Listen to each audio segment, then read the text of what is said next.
Исәнмесез, ТНВ каналында турдан-тур эфирда Татарстан хәбәрләре студияда Илгиз Шәкүров эшли. Иң элек бүгенге яңалыклар турында кыскача. Татарстанларның 75% ковидка каршы прививка ясаткан. Калган прививкалар буенча план үтәлми. Роспотребнадзор идарәсе коронавируслы 2021 елга нәтиҗә ясады. 2021 год в борьбе с ковидом оказался наиболее сложным. Киләсе елга планнар турында Фәйзә Мәҗитова репортажы. Коронавирус белән бәйле шикләүләр аркасында 3000-нән артык мөрәҗәгать килгән. Көтелгән шикләүләргә каршы мөрәҗәгатьләрне судлар тикшерү практикасы дәвам итә. Махсус хезмәткәрләр аңа ничә көн эчендә җавап бирергә тиеш. Юстиция министрлыгы алдагы елга нинди бурычлар куя? Барысы хакында тулырак Руслан Сындинов. Мизгилләр, еллар, дәвр. Да, здравствуйте, меня звали так. Минтимер Шәймиевның 85 яшьлегенә багышланган фотокүргәзмәдә нинди сирәк фотосурәтләрне күрергә була? Гөлназ Сәйфетдинова сөйләр. Узган ел республикада кертелгән чикләүләр нәтиҗәсендә предприятиеләр тотрыклы эшли, мәктәпләрдә дистантка күчмичә кала. Вакциналаштыру, QR-кодлар кертү, эпидемиологик хәлне контрольдә тотарга ярдәм итте, ди республиканың баш санитар табибы Марина Потяшина. Бүген Роспотребнадзорның Татарстан идарәсе 2021 елга нәтиҗә ясады. Утырышта Татарстан вице-премьеры Ләйлә Фазлыева катнашты. Узган ел ковидның кешене аяктан яккан авыр очраклары арткан. Вирус балаларга да ешрак юга башлый. Сәбәбе үтә дә йогышлы дельта штаммы. Быел исә омикрон куркыныч тудыра. Йогышлы авырулардан тыш, утырышта су, һаваның чисталыгы һәм санитар табибларга кытлык хакында да сүз булды. Барысы турында Фәйрүзә Мәҗитова репортажында. Уважаемые коллеги, Республиканың баш санитар табибы узган елның авыр булуын әйтте. Сәбәбе коронавирус. Июльдә һәм ноябрьдә авыручылар кисәк арта. Нәтиҗәдә 2020 ел белән чагыштырганда авыру йоктыручылар саны 2 тапкыр күбәя. Хезмәт коллективларында вирус таралуының 4000-нән артык очрагы теркәлә. Вакытында күрелгән чаралар гына вирустан саклап кала. ковид – это уже часть нашей обычной жизни. Ковид ул безнең тормышыбызның бер өлешенә әйләнде. Вакциналаштыруда, ревакцинациядә үз вакытында ясалырга тиеш. Бу таләпләр үтәлсә генә коронавирус чикләүләренең файдасы була. Быел омикрон куркыныч тудыра. Аны хәзер республикада да ачыклый башлаячаклар. Моңарчы яңа штамны белер өчен анализны Саратовка махсус лабораториягә җибәрә торган булалар. Хәзер үзебездә ачылырга тиеш. В декабре 2021 года Узган елның декабрендә 48 миллион сумга 70-кә якын лаборатория җиһазы алдык.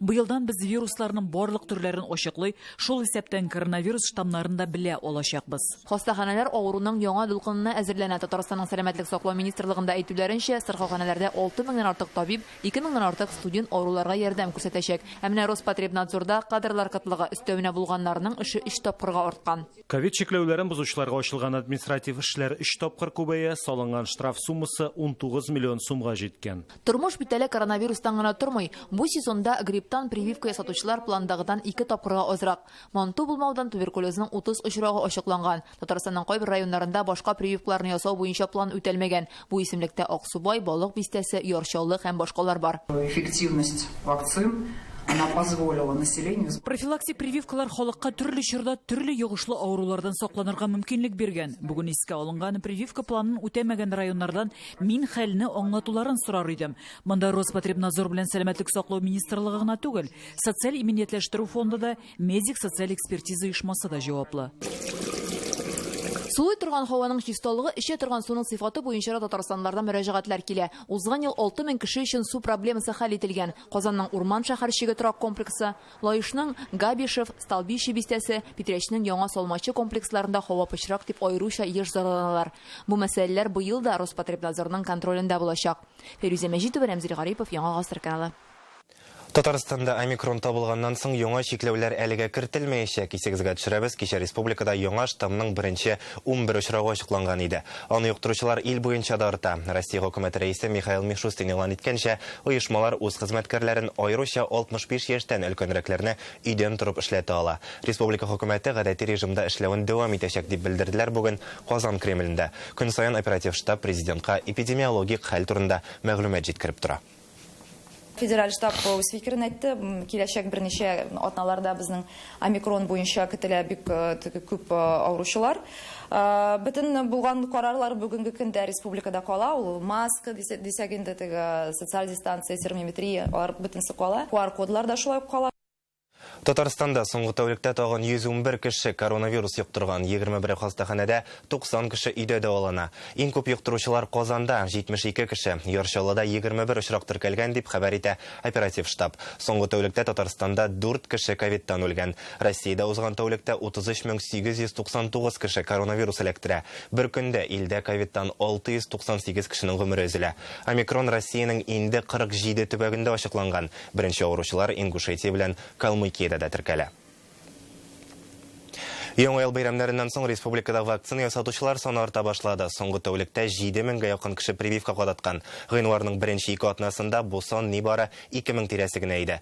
Табиблар моны илгә омикрон штаммы үтеп керү белән бәйләп аңлата. Ревакцинациягә килүчеләр дә шактый. Мобиль пунктлардагы вазгыятьне Чулпан Касымова күреп кайтты. Үзегезне ничек хис итәсез? Әйбәт. Гөлнара Латыйпова ревакцинация ясатырга килгән. Моның өчен Спутник Лайтны сайлый. Коронавирусның ни кадәр куркыныч икәненә гаиләбез белән инандык ди. Шуңа прививканы вакытында кадатып барырга карар кылган. Гаиләбез белән авырдык, шуңа күрә тагын да авырырга туры килсә дип, җиңелрәк хис итер өчен үзебезне барыбыз да вакцинация ясатырга уйладык. Прививка ясатучыларның күбесе вакцинаны икенче тапкыр алучылар. Кеше әзрәк булган урынна мобиль пунктларны сайларга тырышабыз диләр. Илназ Салихов киресенчә прививканы бүген беренче тапкырына кадата. Транспортта йөрер өчен кирәк, сәүдә үзәкләренә керер өчен дә кирәк, һәм үзем өчен дә әйтәләр бит инде, сакланганны Аллаһ саклыйлар. Шуңа күрә дә ясарга уйладым инде, тынычлап йөрер өчен. Әлеге вакцина ясату мобиль пунктында октябрь һәм ноябрь айларында 1000-нән артык кешене кабул иттек ди табиблар. Яңа ел бәйрәмнәреннән соң килүчеләр саны сизелерлек кимәгән. Инде илгә омикрон штаммы керү сәбәпле прививка кадатырга теләүчеләр янәдән арта бара диләр. Аерма юк, эш көнендә киләләр, ял көннәрендә киләләр. Шулай 90-110 кеше көненә кабул итәбез. Олылар да киләләр, яшьләр дә киләләр, гаиләләре белән дә киләләр. Бик авыртулар да киләләр, куркалар. Кашиевлар гаилә белән килгән бүген ревакцинация ясаттылар. Үзләре белән Калугадан кунакка килгән әниләрен дә иярткәннәр. Дмитрий Табиб шуңа вакцина ясатуның ни кадәр мөһим икәнен белә. К сожалению, я терял своих коллег. Кызганыч, мин бик күп хезмәттәшләремне югалттым. Шуңа вакцинаны беренчеләрдән булып бөтен гаиләбез белән ясаттык. Әти-әниемнең дә хроник авырулары бик күп. Коронавирус юктырганчы саклануны өстенрәк күрәбез. Татарстанда вакцина ясау мобиль пунктлары Яршаллы, Түбән-Кама һәм Әлмәт шәһәрләрендә бар. Казанда алар 6. Пархау сәүдә үзәгендәгесенә хәзер прививканы икенче тапкыр кадатучыларның да кертәләр. Бүгенгә республикада 2 335 000-гә якын кеше вакцина ясаткан. Чулпан Касымова, Игорь Романов, Яңа гасыр каналы. Казанның 175-нче гимназиясе бассейнында yüзү дәресләре түләүле дигән мәгълүмат дөреслеккә туры килми. Бу хакта Казан мэриясендә белдерделәр. Мәктәптә физкультура дәресләре элеккечә бара һәм алар бушлай. Баласын өстәмә рәвештә yüзү түгәрәгенә йөртергә теләгән ата-аналар түләүле дәресләр алырга мөмкин. Исегезгә төшерәбез, мәктәптә капиталь ремонт вакытында бассейн төзеделәр. Татарстанда 3нче көн тоташ кар ява, ә һава температурасы нәкъ яз башындагы кебек. Мондый һава торышы Атлантик циклон белән бәйле ди синоптиклар. Бүген кабат көчле җил чыгачагы турында хәбәр иттеләр. Урыны белән тизлеге секундына 15-тән 18 метрга кадәр җитәчәк. Буран көтелә. Юлларда бозлавык, кар көртләре. М5 трассасының 1205 белән 1281 чакрымнары арасында чикләү кертелде. Якынча иртәнге 4-кә кадәр пассажир автобуслары, маршрут таксилары һәм йөк машиналары хәрәкәте туктатылып тора. Синоптиклар фаразлавынча, буран иртәгә генә туктаячак. Тик атна ахырында кабат кар явуы көтелә. Температура кышкы нормадан 10 градуска югары.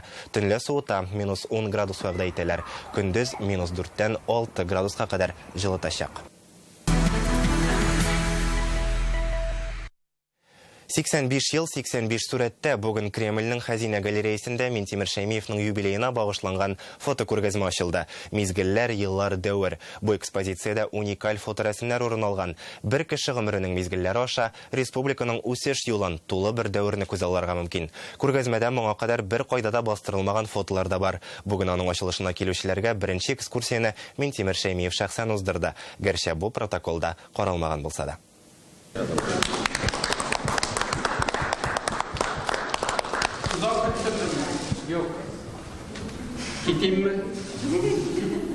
Кәефе күтәренке шаярта. Юбилей күргәзмәсенә нинди фотосурәтләр куелганын карарга Минтимер Шәймиев үзе килде. Алай гына да түгел. Шушы сурәтләргә бәйле хатирәләрне яңартып, алар белән уртаклашты да. 1998 ел яңа фатирларга күченүчеләр тузган торак программасы өчен рәхмәтен белдерә. 1996 елдан 2004-кә кадәр 48 мең гаилә тораклы була. Бүген беренче президент аларның фамилияләреннән торган исемлекне ничек төзүләрен искә төшерде. Кого взяли на учет, все до одного получили. Шануагу. Минтимер Шәймиев безне тагын бер сурәт янына алып килә. 1996 ел Кандагардан качып кайткан Ил-76 экипажы белән очрашу. Мы им помогли, вышли на связь, Москвой. Бу фотоларда Минтимер Шәймиев җитәкчелек иткән дәвердәге күп санлы очрашулардан мизгелләр. Сәяси эшчәнлектән гаилә тормышы да читтә калмый. Менә гаилә архивында сакланган фотолар. Сәкинә ханым белән танышу тарихы, әтисе белән сөйләшүе әле дә истә икән. Знаешь, говорит, сынок, вот Райпатрий Союз, говорит, приехали работать две девушки, такие, говорит, толковые, работающие, симпатичные. А до этого разговора мы уже 2 дня были знакомы. 1994 ел Борис Ельцинның Казанга килүе. Монда ике президент хатыннары белән Минтимер Шәймиев күз карашларына кадәр игътибар итә. Куда еще смотреть, рядом стоит с женой, смотреть только туда, куда жена смотрит? Это надо, вообще должно стать правилом. Ачылыш тантанасында Минтимер Шәймиев белән иңгә иң куеп озак еллар эшләгән хезмәттәшләре катнашты. Минтимер Шәрипович всегда ставил превыше личных интересов процветания своего народа. Минтимер Шәрипович һәр вакытта республика халык мәнфәгатьләрен үзенекеннән өстен куйды. Хезмәтне ярата, олыларны хөрмәт итә, гореф-гадәтләргә тугры, чит кеше кайгысына битараф түгел. Ул шундый киң кырлы шәхес. Халык та аны ярата. Беренче президентыбыз дөнья күләмдә зур ихтирамга лаек. И именно этот жизненный принцип Минтимера Шәриповича как раз отражает вот известная пословица татарская: «Туган она бер, туган ватан бер». И мать одна, и родина у нас одна. Минтимер Шәрипович турында күп әйберләр сөйләп була. Аның турында әгәр инде объективны сөйләү өчен мин әйтер идем, аның кебек мудрый булырга кирәк, аның кебек акыллы булырга кирәк. Шуннан да без Минтимер Шәриповичның күп кенә эшләгән эшләрен, күп кенә кылган гамәлләрен аны әйтеп бетерә алмыйбыз. Бу әйтер идем, киләчәктә әле тарихта ниндидер форматларда яктырылыр. Минтимер Шәрипович с людьми. Минтимер Шәриповичның халык белән төшкән фотолары күп. Әйе, ул кешеләрне ярата, алар өчен эшли. Протокол буенча президент машинадан чыгуга аны каядыр алып баралар. Минтимер Шәрипович һәр вакыт кешеләр янына тукты иде. Ул бүген дә протокол дип тормады. Күргәзмәгә үзе килде, кунаклар белән шәхсән аралашты. Нәкъ фотоларындагыча кешеләр янында вакыйгалар үзәгендә иде. Арга кунакка барган идек. Менә һәр нәрсә белән шөгыльләнә, вакытын ничек үткәрә, шуны төшерергә мөмкинлек булды безнең. Һәм инде аларның иң теге популярымызның махмай белән ясаган сүрәтләр куйдык. А мы всегда с собакой жили, в деревне жили, скот держали. Я говорю, я хочу лайку иметь. Лайки у нас не было, но было до этого, будучи президентом, я держал его. И вот взял, нашли мы эту лайку. Это охотничья собака. Һәр фото хатирә. Минтимер Шәймиев аларның һәрберсе турында җентекләп сөйли, һәр сурәткә озаклап карап тора ала. Когда еще будешь работать? Следующие 85-летие у меня же когда еще будет?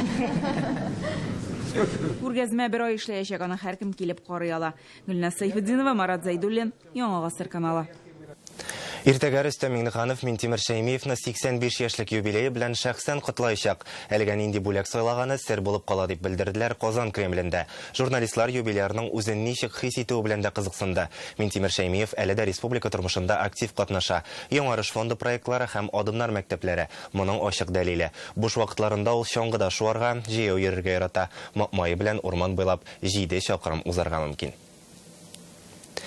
Без Минтимер Шәймиевның юбилеена багышланган махсус сәхифәне дәвам итәбез. Бүген Татарстанда аның тәкъдиме белән күп телдә белем бирә торган мәктәпләр кулланылышка кертелә. Минтимер Шәймиевның бу башлангычның мөһимлегенә, гомумән белем бирү, ана телен саклауга кагылышлы фикерләрен бүгенге сәхифәдә тупладык.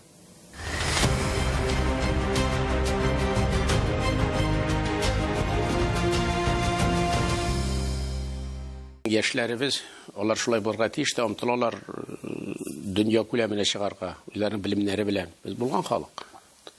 Безнең генларыбыз шундый, Аллаһка шөкер. Комачаларга ярамый, ярдәм итәргә кирәк үзебезнең балаларга.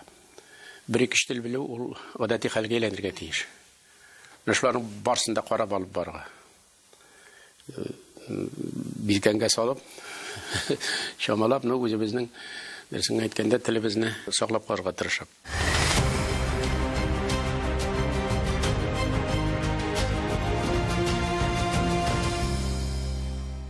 Идущий одолеть нельзя стоять, возмущаться или быть недовольным, или загнать себя, или убедить самого себя, что мы дальше ничего не сможем сделать.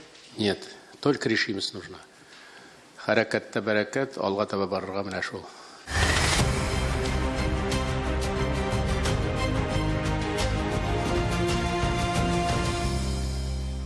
Педагогик ысулларны әгәр дөрес итеп куллансак, шулай куллана дөнья.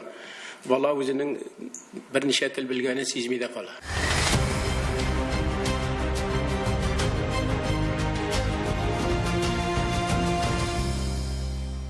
Синең үзеңә ышануың бар. Чөнки син белем алдың. Берничә телдә. Менә безнең горурлык нәрсәдә барга тиеш. Шуның белән. Әгәр дә без үзебезнең балаларыбызга шушындый шартларны тудырмыйбыз икән, анда җылап йөрисе юк.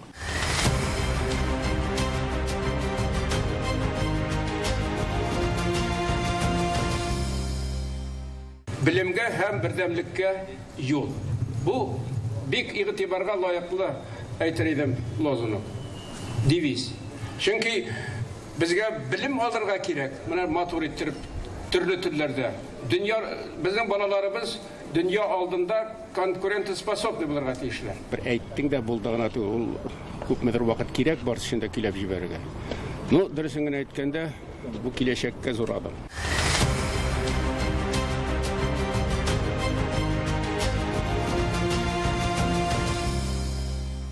Milli his, телисеңме, теләмисеңме, ана сөте белән кирип, каныбызда яши. Ата-бабаларыбызның васияте аманаты булып яши ул. Бу аманатны тиешле иясенә, балаларыбызга, оныкларыбызга, яшь буынга, гомумән киләчәгебезгә без тапшырырга тиешбез. Аманатка хыянат итмик, кадерле милләттәшләребез. Безгә тапшырылган иң изге аманат ана телебез, милләтебез бездә тукталып, югалып калмаска тиеш. Иртәгә ТНВ һәм ТНВ Планета каналларында Татарстанның беренче президенты Минтимер Шәймиевның юбилее уңаеннан берничә проект эфирга чыгачак. Дәүләт киңәшчесе Данил Гыниятовның ком сәгате тапшыруында катнашты.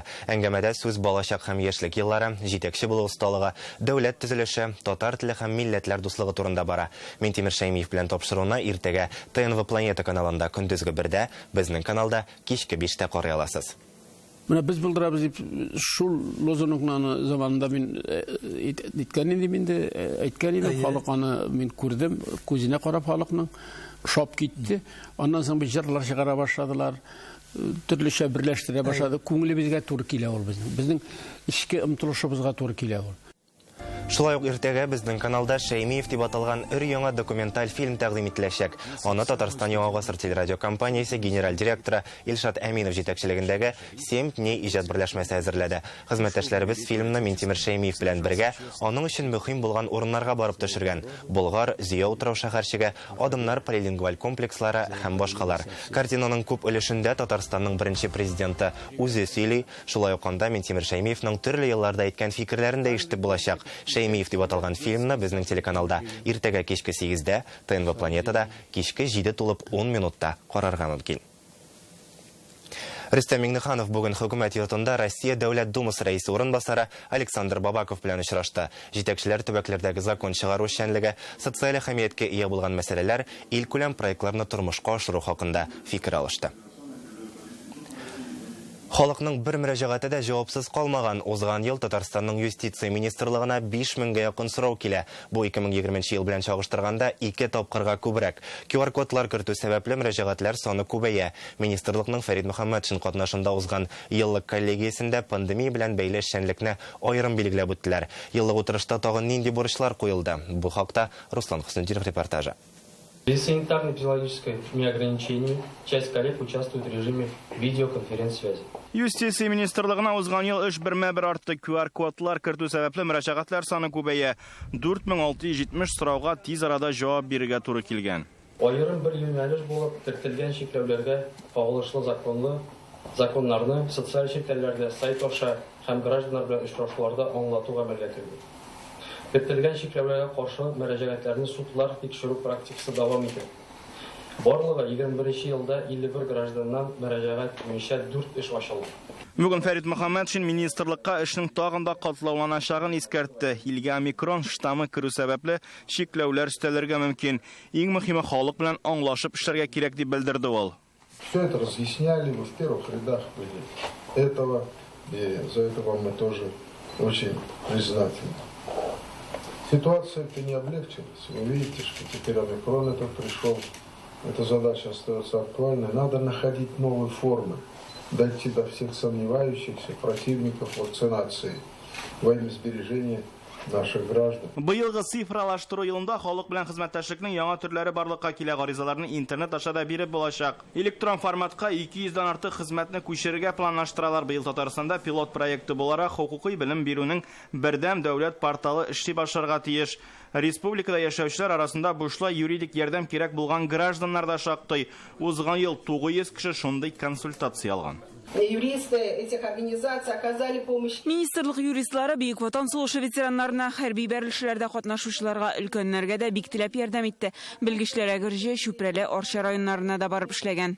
Тиздән Татарстан президенты Рөстәм Миңнеханов карары нигезендә республикада дәүләт юридик бюросы да төзеләчәк. Руслан Хусайнов, Данил Филатов, Яңа Гасыр каналы. 4-нче урында калганбыз. Хезмәт баскычыннан күтәрелү өчен иң кулай булган шәһәрләр рейтингында нигә Казан Екатеринбургтан артта бара? Бу хакта тулырак Реальное время интернет газетасыннан укыгыз. 61 яшендә күренекле язучы, журналист Захит Мәхмүди вафат. Ул республикадагы иң татар җанлы шәхесләрнең берсе иде. Әсәрләре эзлекле милли рухта язылу белән аерылып тора. Захит Мәхмүдинең иҗат алымнары искиткеч төрле: сатира, маҗара, көлке, фәлсәфә, лирика. Захитта һәр әсәр өр-яңа тәҗрибә мәйданына әверелә дип бәя бирә аның иҗатына каләмдәшләре. Язучының Тәмук чәчәге, Ак болыт, Әче балан, Елак агач дип аталган һәм башка китапларын укучы яратып кабул итте. Захит Мәхмүдинең хезмәт юлы да бай. Ул радиода, газета-журналларда эшләгән, заманында телевидениедә чордаш тапшыруын алып бара. Мәхмүд фильм киностудиясын оештырып, улы Фәнис Камал белән фильмнар төшергән иде. Картиналары төрле елларда Казанда узган мөселман киносы фестивалендә күрсәтелеп, тамашачыда зур кызыксыну уятты. Захит Мәхмүдине иртәгә Кукмара районының Манзарас авылында җирләячәкләр. Хезмәттәшебез, Татарстан хәбәрләре тапшыру алып баручысы Фәнис Камалның һәм гаиләсенең авыр кайгысын уртаклашабыз.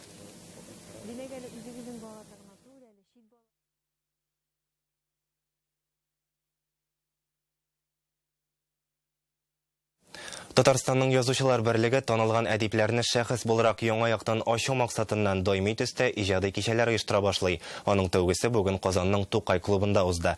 Беренче кунак республиканың язучылар берлеге рәисе, Татарстан дәүләт советы депутаты Ркаил Зәйдулла иде. Ул үзенең яңа шигырьләрен укыды, фәлсәфи фикерләрен җиткерде. Әдәби чарада Илдар Сафиуллин булып кайтты. Элекке бабайлар сыман җиргә куеп кыларыңны җитәсеңме җылы исләп бишәкләрнең елаган. Сәхнәдән әле нәшр ителмәгән яңа шигырьләр яңгырый, көнүзәк мәсьәләләргә кагылышлы фикерләр җиткерәләр. Бу гомер чалымнары дип аталучы яңа проект нигезендә оештырылган кичә. Иң беренче итеп Ркаил Зәйдулланы чакырганнар. 60 яшькә кадәр җиткән, аның битендә бик күп вакыйгалар үткән баштан, бик күп кешеләр күргәнсең, шуңа күрә чалымнар дигәндә әлбәттә шушы гомердә күпмедер кичерелгән хисләр турында иҗатка күпмедер тәэсир иткән. Яшьлек елларында искә төшерделәр, иҗат әһелләрен борчыган проблемалар да күтәрелде. Проектны оештыручыларның максаты әдипләрне яңа яктан ачу. Танылган инде әдәбиятта үз урынын алган әдипләребез һәм әдәбиятыбызга яңа сулыш алып килгән яшьләребез белән очрашулар булыр дип өметләнәбез. Татар әдәбияты, татар тарихы, татар фәлсәфәсе турында шактый гына фикерләр ишетергә мөмкин булыр дип уйлыйбыз. Бер генә әдипкә багышланган чара аның иҗатына игътибарны арттыру һәм тамашачыны иҗади шәхес белән якыннанрак таныштыру мөмкинлегендә бирә ди оештыручылар. Язучылар инде барыбер дә теге җәмгыятьнең барометры кебек, алар безне нәрсә көтә, безне ниләр алда көтүп тә алар инде миңа калса яхшырак шамалыйлар. Коронавирус туралы куркынышы белән бәйле зал шыгрым тулы түгел, ә инде язучылар өчен мондый очрашу бик тә мөһим. Алар үзләренең яңа гына иҗат иткән шигырьләре, әсәрләре белән таныштырудан тыш, киләчәктә яңа уңышларга ирешү өчен зур этәргеч тә алалар. Гомер чалымнары дип исемләнгән әлеге проект ел буе дәвам итәчәк. Язучылар менә шулай айга бер тапкыр очрашып, күңелле генә фикер алышырга ниятлиләр. Илдар Сафирин, Алмаз Диятинов, Яңа гасыр каналы. Әлегә менә шундый яңалыклар, игътибарыгыз өчен рәхмәт. Исән-имин булыгыз.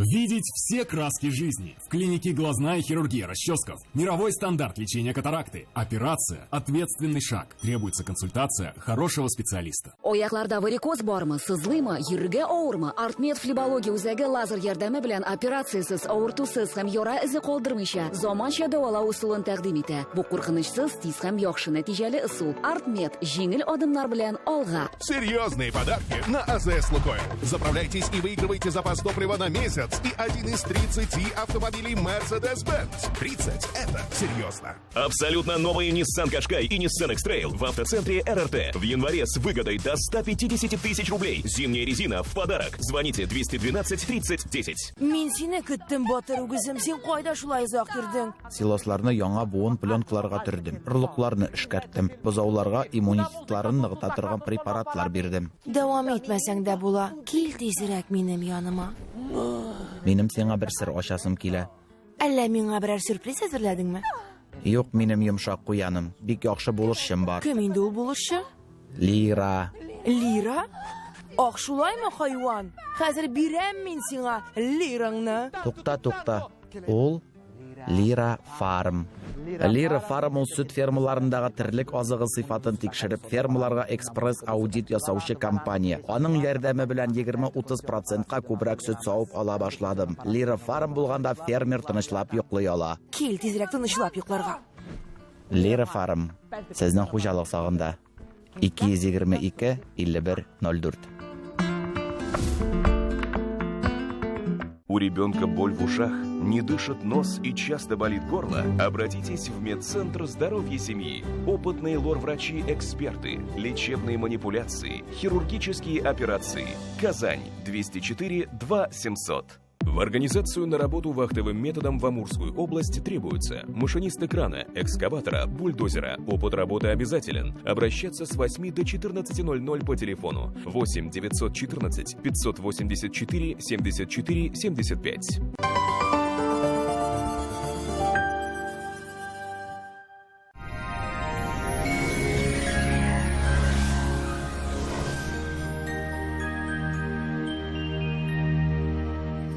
Исәнмесез, эфирда һава торышы чыгарылышы. Җөмһүриятебездә циклон хөкем сөрә. Явым-төшемнәр көтелә, температуралар берничә градуска түбәнәя.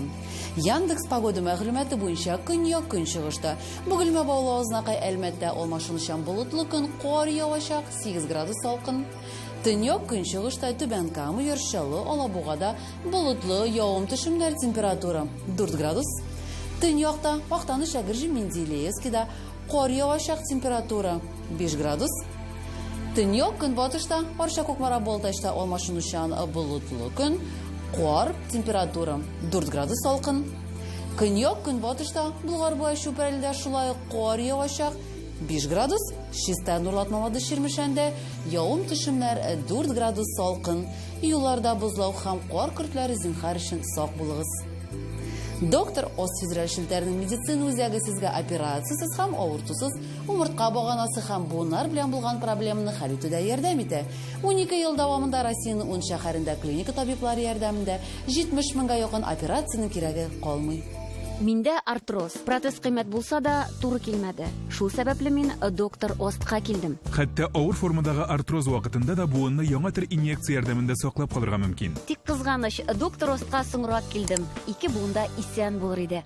Санчи Кытай традицион медицинасының хәзинәсе энергия бирә, иммунитетны ныгыта, йокы сыйфатын яхшырта, хәл кертә, арыганлыкны бетерә. Фармлент аптекаларында 20 январьда Санчига 20% ташлама.